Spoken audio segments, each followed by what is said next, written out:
स्वागत है आप सभी का एक नई वीडियो श्रृंखला में। मेरा नाम है एचपी सोलंकी। हाल में आरबीआई ने मौद्रिक समीक्षा नीति की बैठक के बाद रेपो रेट में 25 बेसिक पॉइंट की बढ़ोतरी की है। ध्यान रहे, अब रेपो रेट 6.25% से बढ़कर 6.50% हो गई है। आपकी जानकारी के लिए बता दें, आरबीआई ने अगले वित्तीय वर्ष के लिए जीडीपी ग्रोथ रेट का 6.4% रहने का अनुमान लगाया है।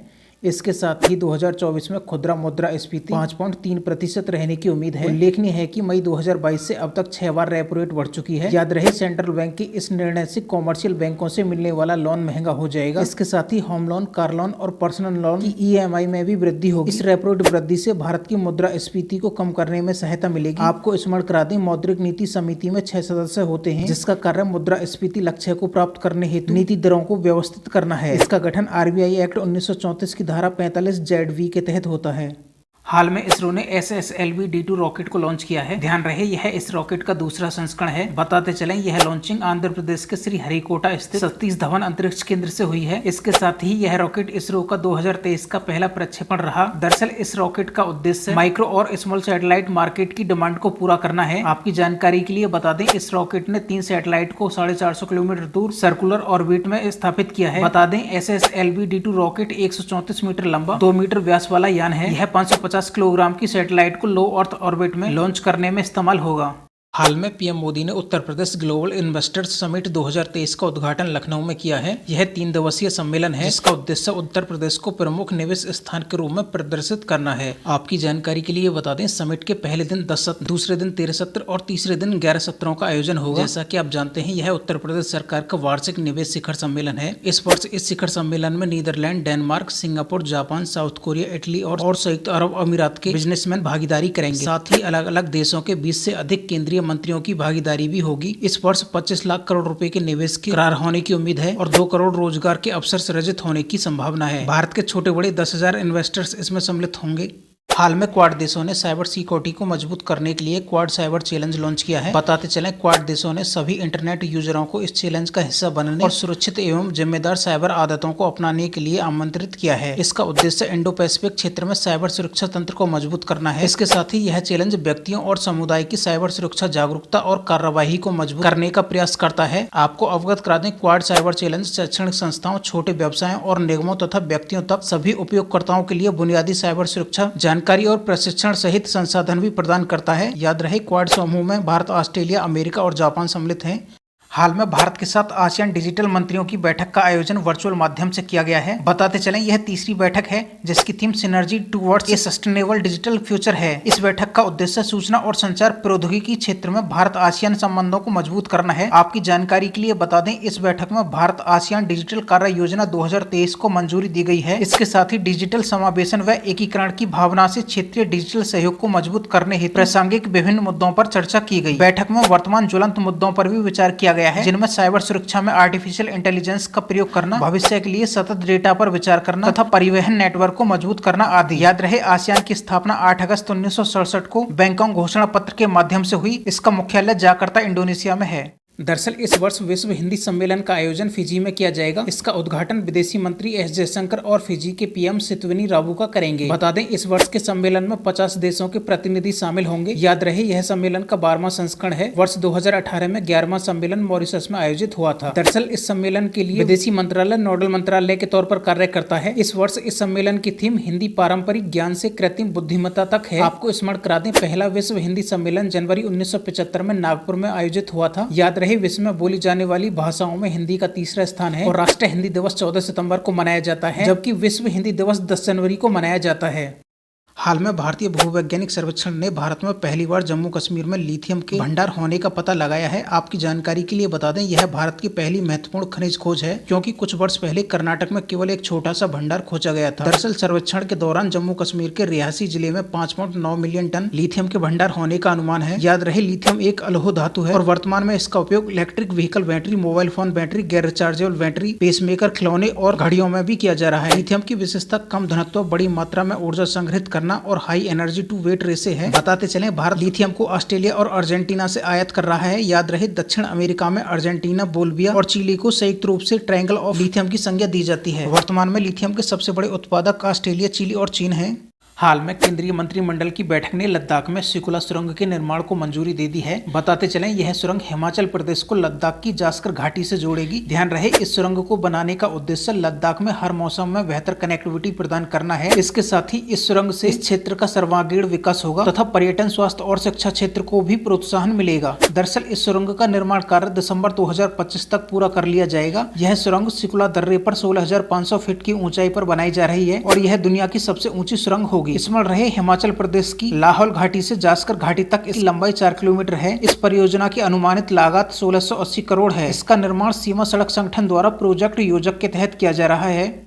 हाल में पीएम मोदी की अध्यक्षता में केंद्रीय मंत्रिमंडल ने वाइब्रेंट विलेज प्रोग्राम को मंजूरी दे दी है। यह केंद्र प्रायोजित योजना है। इसका उद्देश्य चीन की सीमा के आसपास के भारतीय गांवों का समग्र विकास करना है। इस योजना के लिए 4860 करोड़ रुपए वित्त आवंटित हुआ है। गृह मंत्रालय के मुताबिक इस राशि में से 2500 करोड़ का उपयोग सड़क निर्माण में होगा। इस योजना के माध्यम से सीमावर्ती गाँव से पलायन को रोकना है तथा हब एंड स्पोक मॉडल पर विकास केंद्रों को विकसित करना है। आपकी जानकारी के लिए बता दें, इस योजना के पहले चरण में 663 गाँवों को शामिल किया गया है। गाँव में सौर और पवन ऊर्जा से विद्युत आपूर्ति, मोबाइल व इंटरनेट कनेक्टिविटी, स्वास्थ्य एवं वेलनेस सेंटर का विकास शामिल है।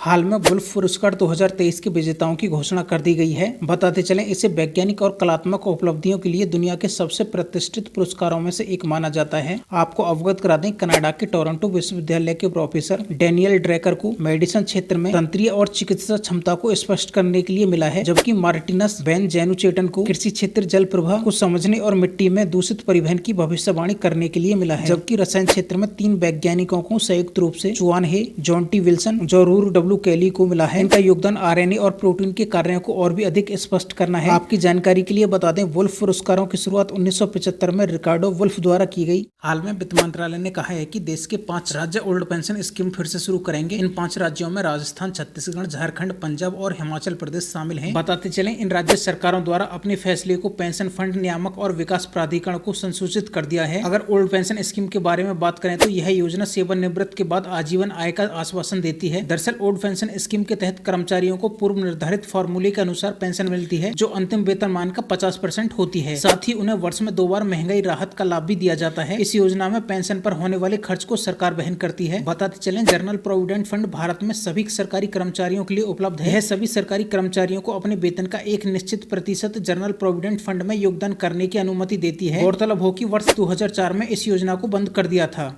हाल में तमिलनाडु के मथिलादुथुरै जिले में शोधकर्ताओं ने प्राचीन शहर पुंपुहार मिलने का दावा किया है। दरअसल शोधकर्ताओं का मानना है कि इस पुंपुहार शहर में कभी विशाल बंदरगाह, लाइट हाउस और बस्तियां हुआ करती थीं। यह पुंपुहार शहर कावेरी थोमपट्टिनम के नाम से भी जाना जाता था। बताते चलें, यह शोध भारतीदासन विश्वविद्यालय के रमो सेंसिंग विश्वविद्यालय द्वारा किया गया है। अध्ययन में 2019 में पुंपुहार के इतिहास को डिजिटल रूप से संरक्षित रखने की योजना पर भी विचार किया गया। इस अध्ययन में दावा किया गया कि लगभग 50 से 100 मीटर की गहराई में समुद्र के नीचे प्राचीन बंदरगाह शहर के निशान मिले हैं। इस अध्ययन में सैटेलाइट, महासागर के सामान्य बायोमेट्रिक चार्ट और मल्टी बीम इको साउंडर आदि से प्राप्त आधुनिक डाटा का उपयोग किया गया है। अंततः इस प्राचीन शहर का विस्तार 250 किलोमीटर था, जिसमें बंदरगाह, डॉकयार्ड और लाइट हाउस तथा बस्तियां भी शामिल थीं। हाल में केंद्रीय मत्स्य पालन, पशुपालन और डेयरी मंत्री ने गुजरात के हजीरा बंदरगाह से सागर परिक्रमा कार्यक्रम के तीसरे चरण को शुरू कर दिया है। बताते चलें, इसका उद्देश्य मछुआरों और अन्य हितधारकों के मुद्दों का समाधान करना है। दरअसल भारत सरकार द्वारा संचालित की जा रही विभिन्न मत्स्य पालन योजनाओं और कार्यक्रमों के जरिए उनके आर्थिक उत्थान को सुनिश्चित करना है। जैसा कि आप जानते हैं, सागर परिक्रमा यात्रा देश की खाद्य सुरक्षा, तटीय मछुआरों की आजीविका व समुद्री पारिस्थितिकी तंत्र को सुरक्षा प्रदान करने हेतु समुद्री मत्स्य संसाधनों का उपयोग करने के बीच संतुलन पर केंद्रित होगी। अब आपको सागर परिक्रमा यात्रा का संक्षिप्त परिचय करा दे। यह विकासवादी यात्रा कार्यक्रम है जो देश के सभी तटीय राज्यों, केंद्र शासित प्रदेशों में मनाया जाएगा, जिसका उद्देश्य देश के सभी मछुआरों, मत्स्य किसानों व संबंधित हितधारकों के साथ एकजुटता का प्रदर्शन करना है। हाल में कवच 2023 का शुभारंभ किया गया है। ध्यान रहे, यह एक राष्ट्रीय स्तर का साइबर सुरक्षा हैकाथॉन है। बताते चलें, यह शिक्षा मंत्रालय के नवाचार, अखिल भारतीय तकनीकी शिक्षा परिषद, पुलिस अनुसंधान एवं विकास ब्यूरो और भारतीय साइबर अपराध समन्वय केंद्र की एक संयुक्त पहल है। अगर इसके उद्देश्यों की बात करें तो साइबर सुरक्षा सुनिश्चित करने व 21वीं सदी की साइबर अपराध चुनौतियों से निपटने हेतु अभिनव विचारों और तकनीकी समाधानों की पहचान करना है। इसमें भागीदारी छात्रों और स्टार्टअप द्वारा किए गए नवीन विचारों और तकनीकी समाधानों की पहचान की जाएगी। याद रहे, कवच एक 36 घंटे का मेगा कार्यक्रम है। इसमें चयनित युवा मजबूत, सुरक्षित और प्रभावी तकनीकी समाधान खोजने का प्रयास करेंगे। निर्णय समिति द्वारा सर्वश्रेष्ठ आइडिया या विचारों को विजेता घोषित किया जाएगा और विजेता टीम को कुल 20 लाख रुपए की पुरस्कार राशि प्रदान की जाएगी।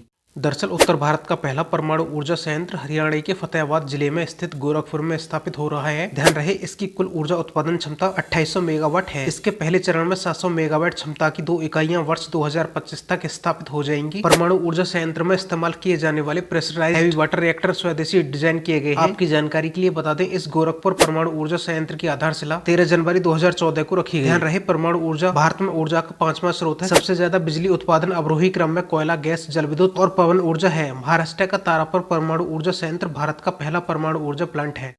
हाल में रक्षा मंत्री राजनाथ सिंह ने साइबर सिक्योरिटी के डिस्क यानी डिफेंस इंडिया स्टार्टअप चैलेंज का शुभारंभ कर दिया है। यह 9वां संस्करण है। बताते चलें, डिस्क का पहला संस्करण अगस्त 2018 में आयोजित हुआ। इसका उद्देश्य राष्ट्रीय रक्षा और सुरक्षा क्षेत्र में प्रोटोटाइप बनाने और उत्पादों का व्यवसायीकरण करने हेतु स्टार्टअप MSME इनोवेटर्स का समर्थन करना है। आपकी जानकारी के लिए बता दें, डिस्क की परिकल्पना भारतीय रक्षा प्रतिष्ठान की विशिष्ट तकनीकी जरूरतों को पूरा करने के लिए प्रस्तावों को आमंत्रित करती है। साथ ही भारतीय रक्षा क्षेत्र के लिए नवाचार का समर्थन करना और भारतीय सशस्त्र सेवाओं में प्रौद्योगिकियों को अपनाने के लिए मार्ग तैयार करना है। हाल में उड़ीसा के तट के पास कम दूरी की बैलिस्टिक मिसाइल पृथ्वी 2 का सफल परीक्षण किया गया है। बताते चलें, इस परीक्षण को DRDO द्वारा एकीकृत परीक्षण रेंज चांदीपुर उड़ीसा में किया गया है। आपकी जानकारी के लिए बता दें, इस पृथ्वी 2 मिसाइल की मारक क्षमता 350 किलोमीटर है और यह 500 से 1000 किलो युद्ध सामग्री ले जाने में सक्षम है। इस मिसाइल में लाइट प्रोपल्शन ट्विन इंजन लगा है। यह अपने लक्ष्य को भेदने के लिए उन्नत इनर्शियल नेविगेशन सिस्टम का उपयोग करती है। ध्यान रहे, इस पृथ्वी 2 मिसाइल का 2018 और 2019 में रात के दौरान भी परीक्षण किया गया था। इसमें रहे अच्छी तरह से स्थापित पंडाली पृथ्वी 2 मिसाइल भारत के परमाणु प्रतिरोध का अभिन्न अंग रही है। आपको हमारी ये वीडियो श्रृंखला कैसी लगी? आप लाइक या डिसलाइक का चुनाव कर सकते हैं। साथ ही HB सोलंकी स्टडी को सब्सक्राइब भी कर सकते हैं।